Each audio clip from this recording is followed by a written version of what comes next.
How to enable and play on airplane mode during APM after the latest update on your Monopoly Go game application. So for this is the Monopoly Go homepage here on your in front of you. The main thing what you can follow is simply as you're playing the game right now, click on the login option and start playing the game.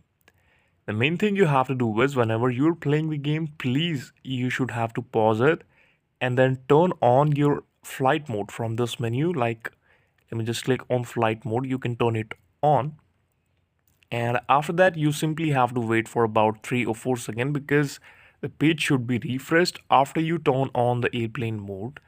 And then whenever it goes, you can simply play it with the airplane mode active on your Monopoly Go game, and you can do whatever you want. This is all about the video. Thank you so much for watching it, and please subscribe to the channel for watching such updates and video reviews like that.